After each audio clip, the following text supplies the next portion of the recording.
3개월 넘게 이어오던 한미 관세 협상이 양국 정상회담을 계기로 타결됐습니다. 이재명 대통령이 요청한 핵 추진 잠수함 연료 공급에 대해 트럼프 대통령은 필요성을 공감했습니다. 북미 정상의 에이펙 정상회의 기간 중 깜짝 만남은 사실상 불발됐습니다. 트럼프 대통령은 머지않은 미래 김정은 위원장과 만나겠다며 북미 대화 의지를 재확인했습니다. 미국 연준이 기준금리를 0.25%포인트 내렸습니다. 하지만 파월 연준 의장은 12월에 기준금리를 추가로 인하하는 게 기정사실은 아니라고 밝혔습니다. 20대 직원의 과로사 의혹을 반박했던 런던 베이글 뮤지엄 측이 사과문을 발표했습니다. 고용노동부는 회사를 상대로 근로감독에 착수했습니다. 여러분 안녕하십니까? 10월 30일 목요일 특집 모닝와이드 서울 스튜디오와 경주 현장 스튜디오에서 동시에 전해드립니다.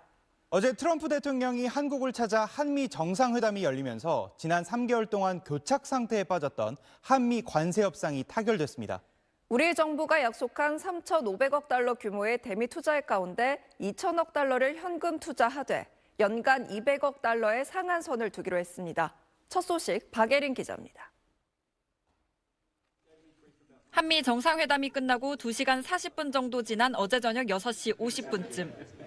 만찬장에 도착한 트럼프 미국 대통령이 한미 관세 협상 타결 소식을 가장 먼저 알렸습니다. 관세 협상 내용을 이행하기 위해선 특별법이 제정되어야 하는데 이 법안이 국회에 제출되는 달의 첫날을 기준으로 관세 인하가 소급 적용된다고 대통령실은 전했습니다. SBS 박예린입니다. 이 3,500억 달러 가운데 나머지 1,500억 달러는 미국 조선업 재건을 뜻하는 마스가 프로젝트에 활용됩니다. 가장 걱정이었던 자동차의 대미 수출 관세가 25%에서 15%로 낮아졌고 품목 관세가 예고된 반도체도 다른 경쟁국과 비교해 불리하지 않게 적용하겠다는 약속을 받았습니다. 박현석 기자가 보도합니다.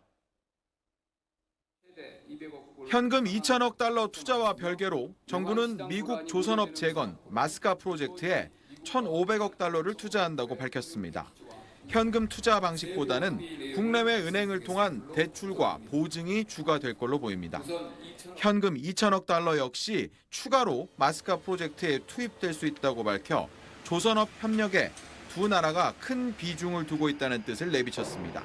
우리 주요 수출품 가운데 하나인 반도체와 관련해서는 경쟁국인 타이완에 비해 불리하지 않은 대우를, 의약품과 목재에 대해서는 최혜국 대우를 받기로 했습니다. 항공기 부품과 복제 의약품은 무관세를 적용받습니다. 쌀과 쇠고기 등 농업 분야의 추가 개방을 방어한 걸 정부는 성과의 하나로 꼽았습니다. SBS 박현석입니다.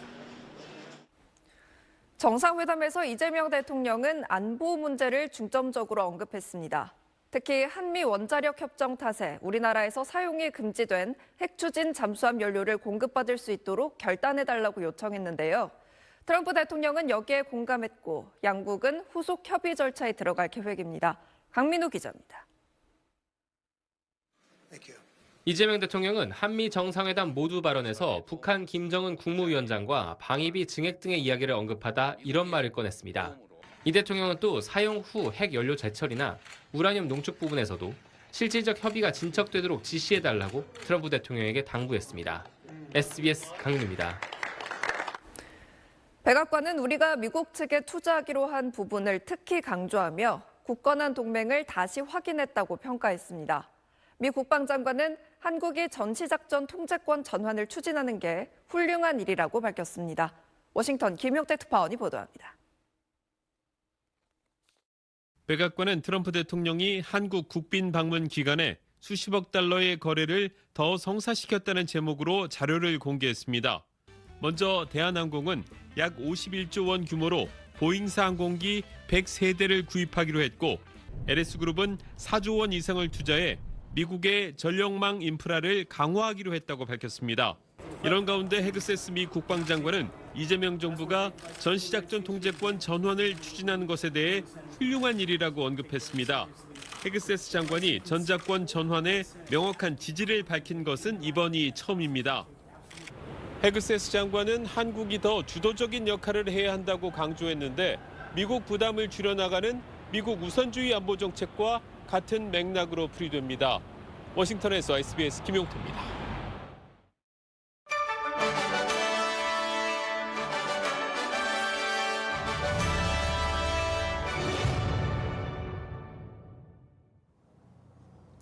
네, 오늘부터 특집으로 진행되는 모닝와이드는 경주 현지에 마련한 저희 특별 스튜디오에서도 전해드립니다.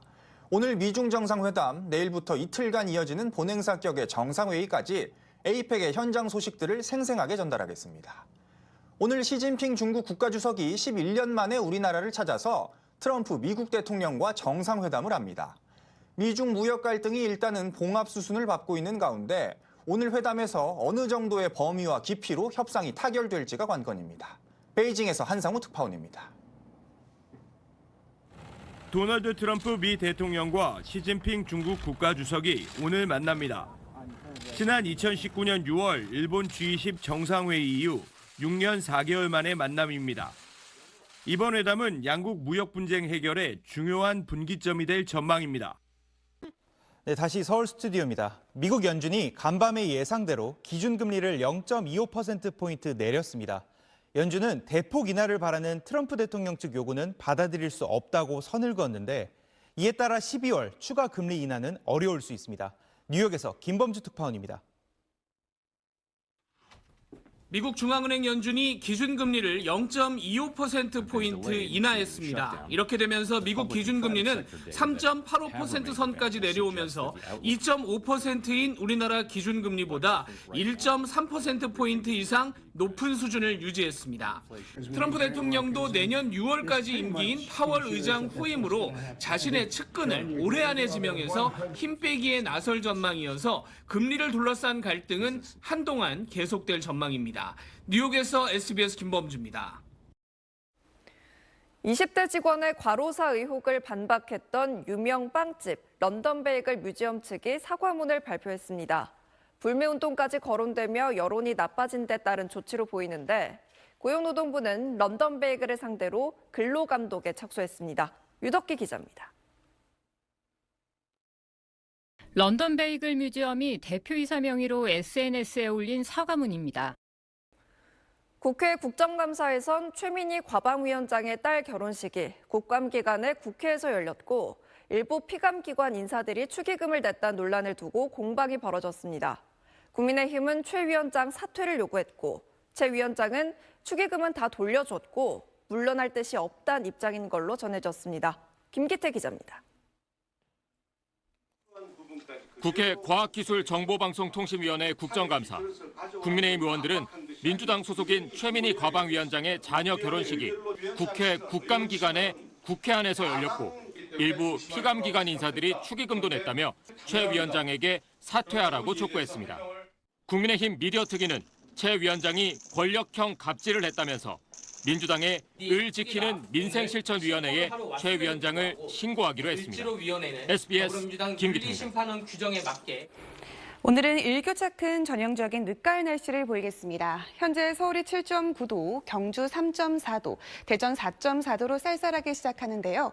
한낮에는 대부분 지역이 20도 가까이 오르며 선선하겠습니다. 내일 밤부터 모레 새벽 사이 서쪽 지역을 중심으로 비가 조금 내리겠습니다. 날씨였습니다. 누구보다 빨리 뛰어야 하고 상대